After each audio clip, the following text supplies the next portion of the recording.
तो बच्चों अब हम कविता कौन कक्षा चौथी के जो कविता है कौन, तो उसके जो प्रश्न उत्तर है वो पढ़ेंगे। तो सबसे पहला प्रश्न हमारा है, कविता पढ़कर बताओ कि यह शरारती जीव घर में कहाँ कहाँ गया। तो देखो उसका उत्तर है, यह जो शरारती जीव है वह घर की अलमारी में गया, स्टोर में गया, रसोई घर में गया, चप्पल जूता रखने के स्थान पर अर्थात घर के कोने कोने में गया है। ठीक है। दूसरा प्रश्न है, किस तरह की चीज़ों का सबसे ज़्यादा नुकसान हुआ।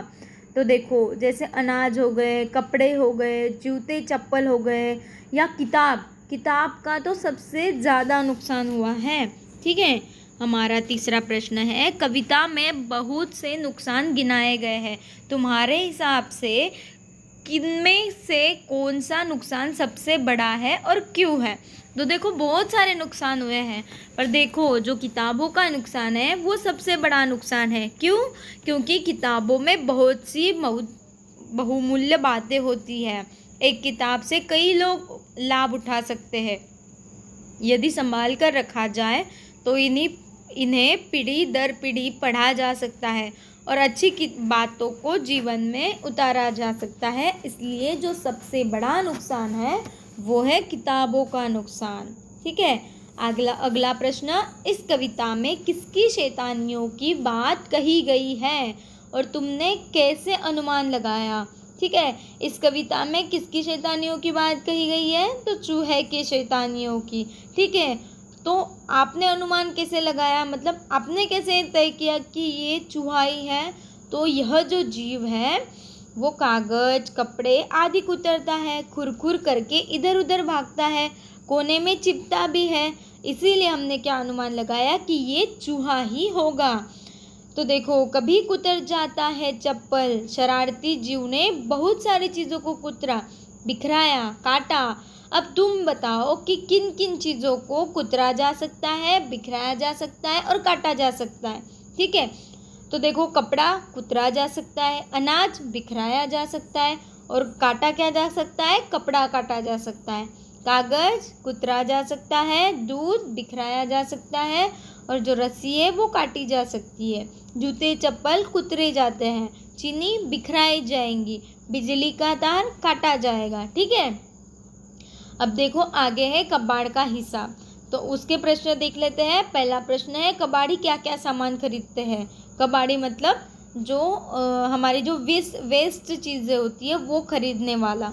तो कबाड़ी पुराने अखबार खरीदता है, लोहा खरीदता है, प्लास्टिक की चीज़ें जो हमारे यूज़ में नहीं आती वो हम उस कबाड़ी वाले को दे देते हैं। ठीक है। आदि चीज़ें कबाड़ी वाला खरीदता है।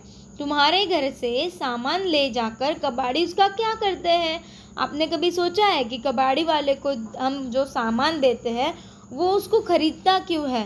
तो कबाड़ी वाला इन सामानों को फैक्ट्रियों में बेच देता है, जहां इनको गलाकर फिर से नई और उपयोगी चीज़ें बनाई जाती है। जैसे पेपर हो गया, पेपर का फिर से लगदा बनाया जाता है और उससे फिर से पेपर बनाया जाता है। प्लास्टिक की चीज़ें हो गई, तो प्लास्टिक को पिघलाया जाता है और उससे दूसरी चीज़ बनाई जाती है, मतलब उसे हम बोलते हैं रिसाइकल करना। ठीक है। तो हमारी कोई भी चीज़ हमें कचरे में नहीं फेंकनी चाहिए। अगर वो हम कबाड़ी वाले को दे सकते हैं तो उसे हमें ज़रूर कबाड़ी वाले को देना चाहिए। पता करो कि पुराना अखबार या रद्दी किस भाव में बिकते हैं। तो आपको ये स्वयं पता करना है। जैसे आपके घर में जो अखबार आते हैं उनको आपके मम्मी पापा कहाँ पे बेचते हैं और कौन से भाव में बेचते हैं। ठीक है। अगर कबाड़ी तुम्हारे घर का कबाड़ न खरीदे तो क्या होगा। तो घर में कबाड़ की मात्रा बढ़ जाएगी और चारों तरफ क्या हो जाएगी, गंदगी फैल जाएंगी। क्योंकि हमें जो सामान है, हमारा जो सामान है वो कहाँ पे रखे ये हमारे सामने प्रश्न रहेगा ना। हम किसी को दे सकते हैं और अगर हम फेंकेंगे तो उसका भी बहुत सारा कचरा हमारे शहर में, हमारे आजू बाजू में हो जाएगा। ठीक है। देखो आगे है घुसपैठ। तुम्हारे घर में भी यदि यह शरारती जीव है या उसकी फौज घुस गई है तो पता करो कि उससे कैसे निपटा जा सकता है। अगर आपके घर में चूहा आता है तो आप क्या करते हैं, आपकी मम्मी क्या करती है, ये आपको स्वयं लिखना है।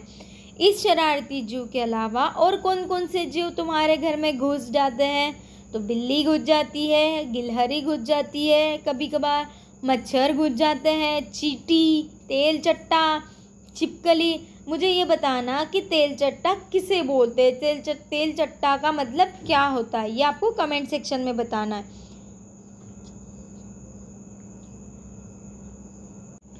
तो बच्चों यहाँ पर हमने सारे जो इस पाठ के, इस कविता के जो प्रश्न उत्तर है वो सारे हमने देख लिए हैं। अभी अगले वीडियो में हम छोटी सी एक वर्कशीट, एक कार्यपत्रक देखेंगे ताकि इससे आपको आपके अभ्यास में, आपके पढ़ाई में ज़्यादा से ज़्यादा फ़ायदा हो सके। ठीक है, इसके उत्तर आप अपनी नोटबुक में लिख सकते हैं।